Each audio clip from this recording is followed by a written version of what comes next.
Away we go. It is the Nightcap, brought to you by Galactic Fried Chicken right here on BearcatJournal.com. As always, visit www.galacticfriedchicken.com. Download the app for Android, iPhone, everything Galactic. Get down to Dayton, Kentucky. Tell them to pump it up. Save yourself 15% off some chicken tendies, some chicken dunkers, some incredible fried chicken, all gluten-free. Or go to the app. They will bring it right to you pretty much anywhere inside the 275 loop, right to your front door. All right, Aaron, it's been a busy Sunday. First off, thank you, thank Dave, thank Keegan, thank Brent. You guys crushed it on the spring ball coverage, spring game coverage yesterday. Told you we got you. I know. I just wanted to. I wanted to say thank you. You're welcome. I said thank you on the board. I said thank you on the internet. And I wanted to say thank you here in public. So, you're welcome. Appreciate it.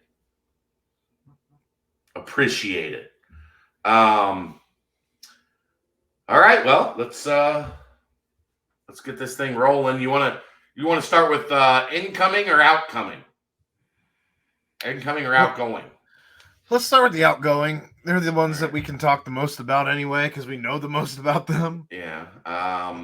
Well, Marcus Peterson, he left the team like 3 weeks ago. So we knew that one. I reported that one in a practice report. Yeah, he wasn't on the depth chart. No. So this is, if you don't know, the way that the NCAA set this up now, you can decide you're entering the transfer portal at any time. But you can't enter the transfer portal in most cases. There are some exceptions, grad transfers, whatever. But Marcus Peterson, as a redshirt freshman, needed to wait until the window was open. The portal window was open. So he entered the portal today. I did think there was some potential there as a bigger bodied, kind of physical outside wide receiver. But he, in the early part of the spring practices, didn't look like a guy that was going to be up near the top of the depth chart. So, and we'll get to this conversation here in a little bit, but this is how the new normal for how this stuff works.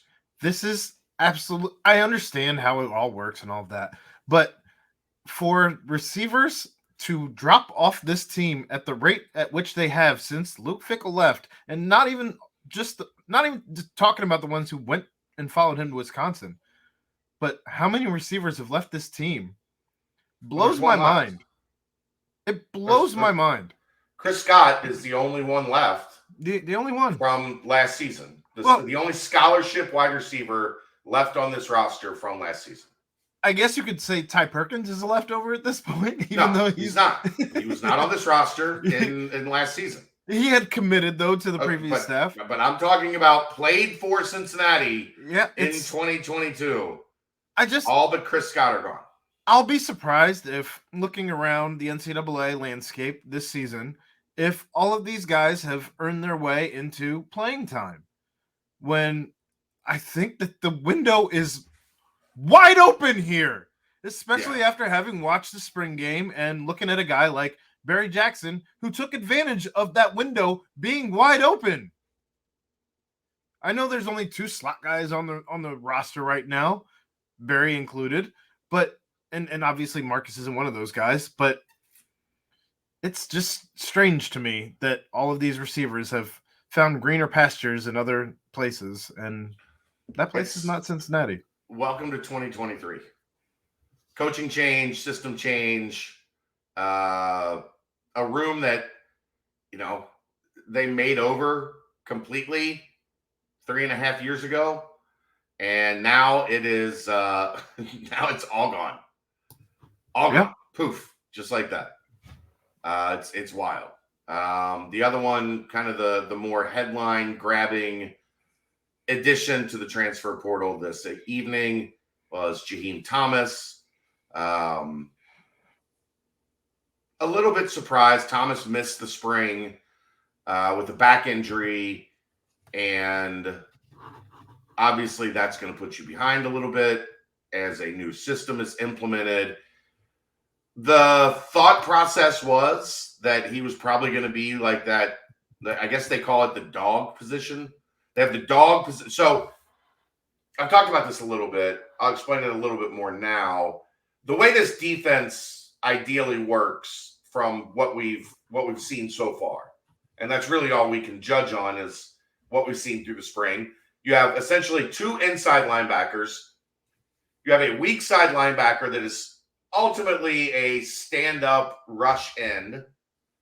And then you have a strong side linebacker that's more of a coverage hybrid linebacker, safety, nickel corner.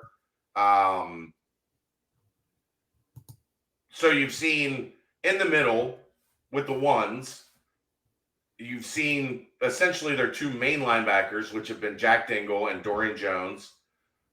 You've seen a combination of Dan Greziak. I don't know how to say this. I guess we Greziak is how I think we've been saying it. Dave said last night it was Greziak. I'll go with Dave's word on that. I'm guessing Dan Horde probably told him we've been screwing up the kid's name. Greziak, you've seen Jamal Williams, who had a very big spring game. You've seen Tyler Gillison in that role. And then in that star position, you've seen Deshaun Pace. And Taj Ward has, when they've needed more of a corner, you've seen Todd like a coverage nickel corner. You've seen Taj Ward in that situation as well. So you're not looking at a lot of linebacker spots, like for just a linebacker. And for a guy that sat out and kind of saw everybody else take all the reps this spring, I'm curious if there was just a concern from Jaheim about where do I fit. And I did think this defense had a potential to fit him really well. But when exactly was he going to be back? And how far along was everybody else going to be in integrating themselves into the new system? And that's, this second window is really fascinating to me because guys think they know where they're going to be in the pecking order of things at the end of the season. Like, where am I going to be next year? But ultimately, you don't know until you go through these 15 spring practices, Aaron. And when you go through these 15 spring practices, it becomes a lot more clear, oh, well, this is where I fit, or this is where I don't fit, or this is, am I running with the ones, or am I like subbing in with the ones, or am I running with the twos? Am I injured? And I fell behind in learning a new system. So this second transfer window in football is really fascinating to me because guys have the information now. Like, they've gone through 15 practices. They've gone through a spring game. Like, they really are aware of, this is my kind of position as we go into the summer, and they're making decisions off of that. And I'll never fault a kid for doing what he thought was right. Yeah, I just wish we would have gotten to see the 12th best recruit of all time for Cincinnati. You guys get way too caught. I know it's part of working for a recruiting site, and recruiting being such a big part of our business. Go back and look at those 12. Read me 1 through 11 and tell me how many made an impact, Aaron. 1 through 11. Well, Evan Prater, number 1. Dwan Lewis, number 2, class of 2010. Kimbrel Tompkins, class of 2010. Mario Eugenio, class of 22. Travis Johnson, class of 2013. Brady Drogosh, class of 23. Jamar Howard, class of 2009. Lenny Taylor, class of 2018. JQ Hardaway, class of 22. And 2 more. Jamil, Poti? Class of 2011. And Chris Williams, class of 2009. There's not a lot of big-time football that was played in that group, Aaron. Kimbrel made the league. Okay. Lenny might make the league as well. Uh-huh. Yeah. Yeah, that about it. So that people get caught up in it. I don't worry about it because I watch Connor Barwin and Travis Kelce and Jason Kelce and that's not to say rankings aren't important because they are. The more talent you have on your team, the better off you are. But if you're just looking at that this kid was the 12th highest rated recruit of all time, it's frustrating. Here's kind of the crazy thing. He probably ended up better than 70% of that list that you just read. Close to. He had 70 tackles last year, 6.5 for loss. He had a couple sacks. But it's not, they come in all different shapes and sizes, I guess is what I'm saying. And that's not to take away from Jaheim. I think he could have been really good in this system. I think he would have been a really interesting fit in this system as potentially that outside guy, or even if he had to move back inside and be kind of a bigger physical run stuffing type inside linebacker. But he clearly looked at it and said, I think I'm better off throwing myself in the portal. And make no mistake, Jaheim's going to have a bunch of high major interest in people coming after him. Sure. For sure. Yeah, that'll be the least surprising thing.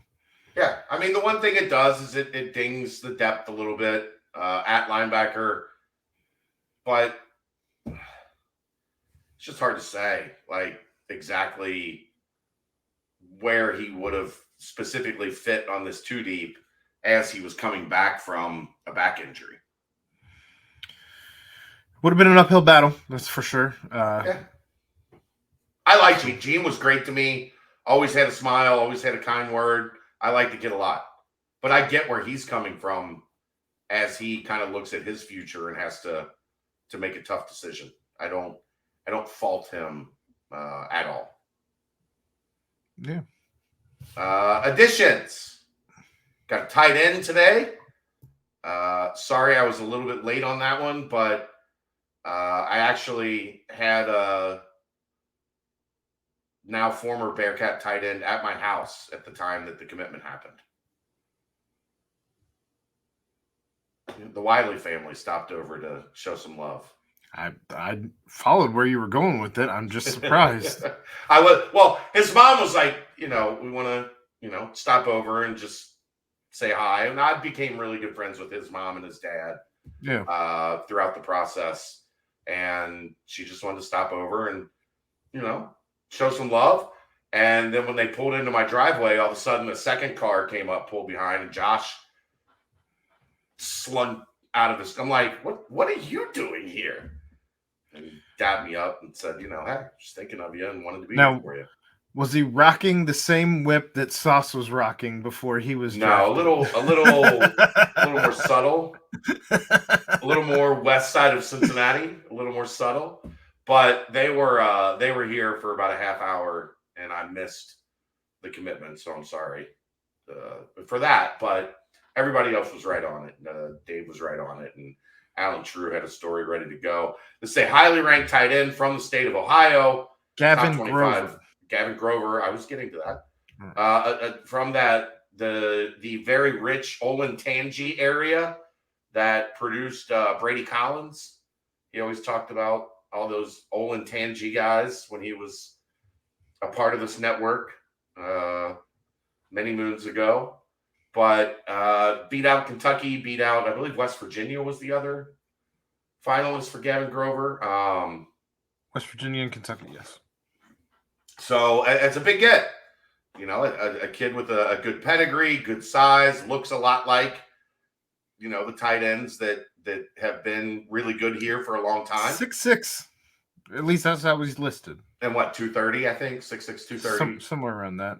13th ranked player in Ohio, 23rd ranked tight end nationally. Also had reported offers from Iowa State, MSU, I'm assuming that's Michigan State, Missouri, Pitt, and several others. That's according to Dave's tweet from BCJ. Excellent get. That's Cincinnati showing I think you get a top 15 kid in Ohio, you're kind of making a statement that, hey, we're still going to be a factor in the state of Ohio, and we're still going to go out and land some really good players.